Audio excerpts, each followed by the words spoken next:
A growing number of occupiers adopting get money out as their core objective to end the bought Congress. We welcome those in that community that agree with us. Republican presidential candidate and friend of this program, Congressman Ron Paul, is our first guest today. And Congressman, you and I both know that money has a toxifying effect on the nature of the debate. Your thoughts on what you are witnessing around this country today?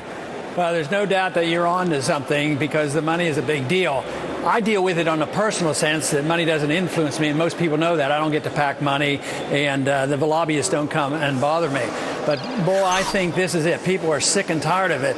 But we have to look at the big picture, too, as well. There's more money in the Fed who buys out the special interest, so we eventually have to deal with that, too. But it is really sick, and we see a lot on the surface, but there's money in the underground as well. They put it under the table, and who knows what is going on.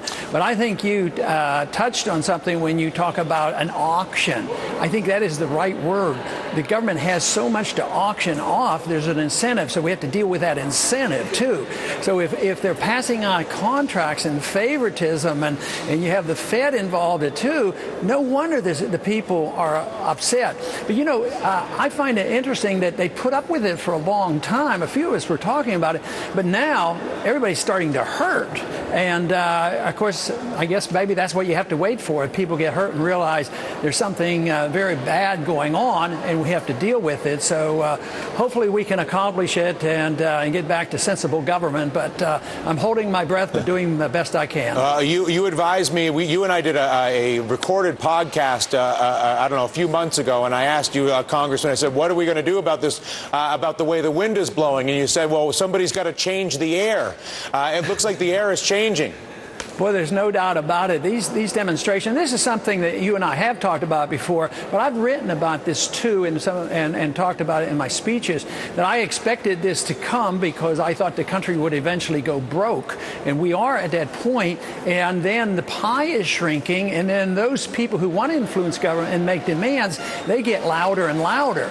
So it is a major problem, and as important it is to deal with the political ramifications, but it's also the economics. Unless if everybody had a job, nobody would be worrying about this. But because people have lost their jobs and lost their homes and see people still getting these benefits, this remains a major problem for us. If you look at the philosophy that you espouse, that the Federal Reserve at its center point controls capital, it invents money, and as a result of its ability to invent money, it distorts the flow of money, and it distorts a litany of things on a multi-$100 trillion level. If you were to follow that progression, if the Fed creates and controls money, and then money is the vehicle by which our government is auctioned off, what are your thoughts on using a movement like the one that we're talking about, which is to advocate a constitutional amendment to intervene at that intersection between money and government? And I know that there's a philosophy of smaller government. My anxiety about that without ending the auction is it's fewer people to buy, so it might actually be easier. Yeah, and if you don't remove the incentive, they're always going to be buying. I don't know enough to understand exactly how your amendment would affect the Federal Reserve, but you can't ignore that because that's where, very wealthy individuals get the bailouts. And international, too. This is not only domestic. We're preparing to bail out Europe as well. It's just, I'm amazed that the dollar holds up like it does. The brilliance of the reserve currency. Yeah, but even that, there are limits to it. But and as we have talked before, this thing is much bigger than I think the world has ever experienced before, because this has been going on for 40 years essentially, and the bubble's very big, and those dollars are overseas. They're probably $7 or $8 trillion overseas, and how they and where they go is a big issue. But I do know that it's coming to an end. We're in transition.